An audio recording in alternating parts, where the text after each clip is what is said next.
Hai Sobat Sukses, kembali ketemu dengan saya, Deddy Sidarta. Kali ini saya akan membahas terkait dengan teman-teman yang sudah punya NPWP lama, tapi tidak pernah lapor SPT. Apa konsekuensinya? Yuk, simak setelah yang satu ini.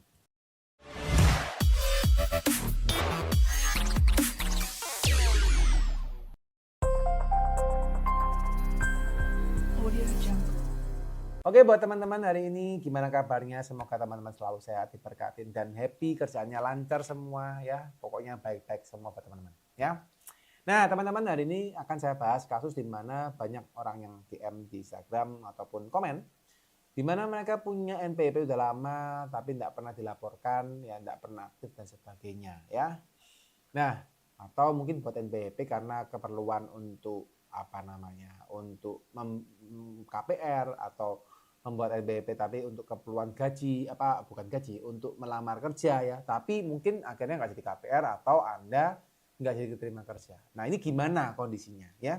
Kan saya yakin dan percaya di luar sana baik teman-teman yang punya problem seperti itu. Dan akhirnya teman-teman worries ya, akhirnya teman-teman takut nggak tahu caranya, nggak diinfokan oleh AR, nggak mendapatkan masukan yang baik ya. Nah untuk teman-teman, ini saya kasih gambaran dulu ya. Anda mau punya NPWP kapanpun itu kembali kepada Anda. Oke? Jadi kalau Anda misalnya mau membuat NPWP, syaratnya cuma satu, Anda punya namanya KTP, ya. Kalau Anda sudah punya cukup umur, Anda mau membuat NPWP, bisa kapanpun Anda buat. Entah Anda masih mahasiswa, Anda masih umur Anda sudah bekerja, pokoknya Anda punya KTP, Anda boleh punya NPWP, ya. Setelah Anda punya NPWP, yang perlu diperhatikan adalah apa? Anda harus melaporkan ya. Jadi kalau Anda punya NPWP wajib melaporkan SPT tahunan. Ini wajib hukumnya ya. Kalau Anda punya penghasilan ya wajib lapor sama wajib bayar kalau penghasilannya memang kena pajak. Tapi kalau Anda tidak punya penghasilan maka wajib lapor. Oke. Nah, pertanyaan tadi, loh Pak, saya buat NPWP tapi kondisinya adalah apa? Kondisinya adalah saya itu tidak bekerja. Saya itu tidak mendapatkan penghasilan. Ya. Maka teman-teman, kondisinya seharusnya Anda mesti lapor SPT.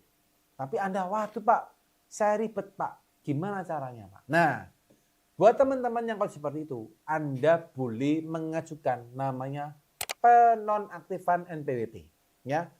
Kalau ditutup mungkin tidak perlu. Kenapa? Karena kondisinya Anda masih dalam tahap produktif. Ya. Jadi Anda lagi produktif, tapi Anda belum dapat kerja. Ya Anda bisa apa? Anda bisa mengajukan kepada KPP, Anda datang ke kantor pajak terdaftar Anda untuk melakukan pengajuan penonaktifan NPWP. Ya, boleh enggak? Boleh banget. Ya, daripada Anda disuruh lapor, ya udah nonaktifin aja. Jadi Anda nggak usah pusing ya.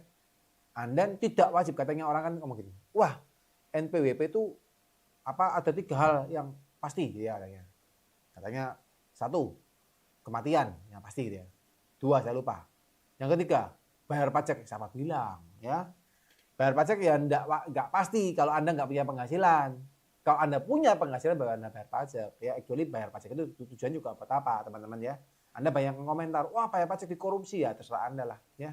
Ya saya nggak bisa ngomong di Indonesia seperti apa ya, tapi saya lihat minimal Anda lihatlah jalan tol ya, Anda lihatlah vaskes yang ada ya, Anda lihatlah taman di dekat Anda gitu ya, taman di dekat rumah Anda lihatlah BPJS yang Anda bayar murah, Anda bisa operasi dan macam-macam. Itu uangnya dari mana teman-teman? Itu uangnya dari pajak ya. Teman-teman juga harus aware dong ya, liatin bahwa positif kok pajaknya yang kita bayar ya. Dan memang buat sebagian orang yang belum pernah bayar pajak dipikir pajaknya kita itu mahal, enggak juga. Ada juga tarif yang murah. Nah, yuk kembali teman-teman ya. Anda bisa nonaktifkan. Oke ya, nonaktifkan NPWP-nya. Tujuannya apa? Supaya Anda tidak perlu lapor pajak. Ya, tapi jangan dimatikan. Oke? Nah, kalau seandainya teman-teman gini, oke Pak, sekarang saya sudah dalam pekerjaan. Kalau tidak bayar pekerjaan, maka saya bisa nonaktifkan. Anyway, ini juga berlaku buat teman-teman yang punya istri ya. Ya, istrinya dulu bekerja, terus ternyata istrinya itu sekarang jadi ibu rumah tangga, tidak punya pekerjaan lagi, maka itu bisa dinonaktifkan juga. Bahkan Kalau istri-istri malah bisa ditutup. Ya, tutup aja, gabungkan dengan suami. Jadi kalau istri sudah bekerja, tutup aja NPWP-nya. Boleh karena ada suami, ya. Ya. Nah, sekarang kembali. Pak, saya punya NPWP. Tapi Pak, ini ya, penghasilan saya masih di bawah PTKP ya. Jadi di pajak Indonesia teman-teman, ada namanya PTKP. PTKP itu adalah apa? Penghasilan tidak kena pajak. Di mana batas tarif bawahnya itu adalah 4,5 juta rupiah per bulan. Itu Anda masih dibebaskan kena pajak. Anda nggak perlu bayar pajak. Itu enak banget. Ya. Nah, kalau Anda nggak perlu bayar pajak, juga Anda tidak diwajibkan untuk lapor pajak seharusnya. Nah, cuma teman-teman, saya selalu menyarankan kepada teman-teman yang sudah mendapatkan gaji. Ya, meskipun Anda penghasilannya di bawah 4,5 juta per bulan, tapi pertanyaan saya, apakah gaji Anda habis?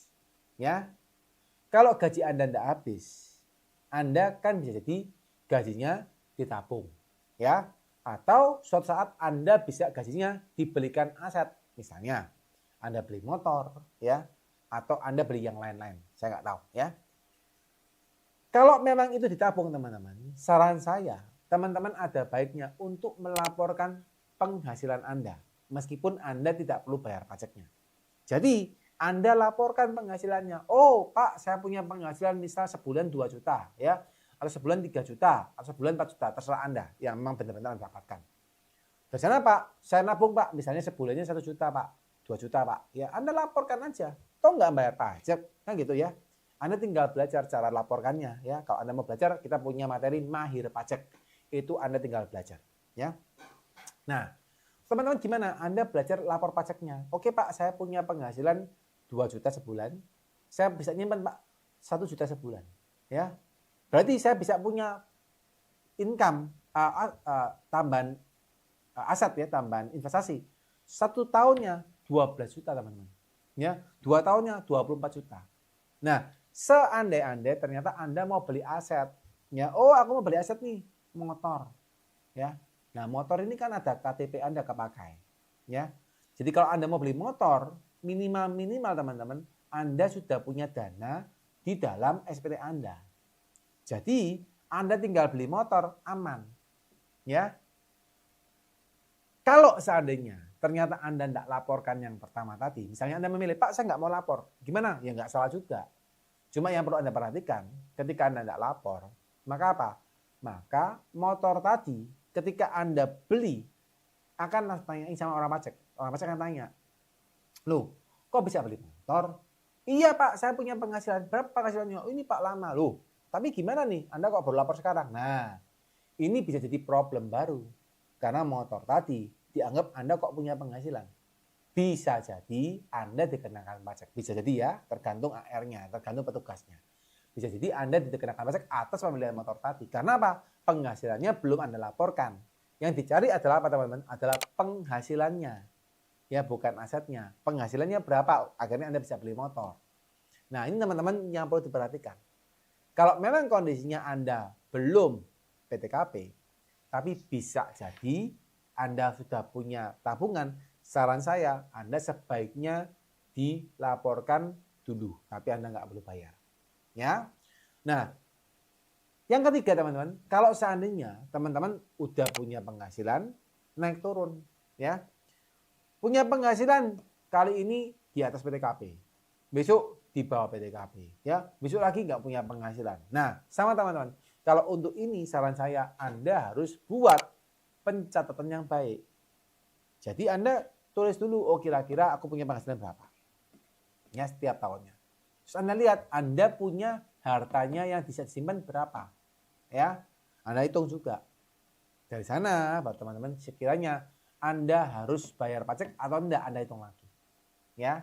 Ini penting buat teman-teman, ya. Buat teman-teman yang pengen belajar soal perpajakan, ya.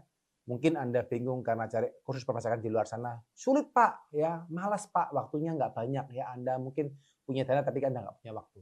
So teman-teman, di sini kami sudah siapkan satu pelatihan yang sederhana. Tapi kami jamin bukan pelatihan yang kaleng-kaleng gitu ya. Kami buat pelatihan yang sangat komprehensif dengan bahasa yang sederhana dan dengan cara belajar yang cukup simpel, sangat simpel ya. Anda tidak sampai 1 bulan ya, cuma 21 hari Anda ikutin cara belajarnya ya. Anda sudah bisa mengerti pajak minimal dari 0 sampai Anda buat SPT Anda sendiri. Ya, buat teman-teman yang pengen belajar pajak, silakan Anda lihat linknya di kolom deskripsi.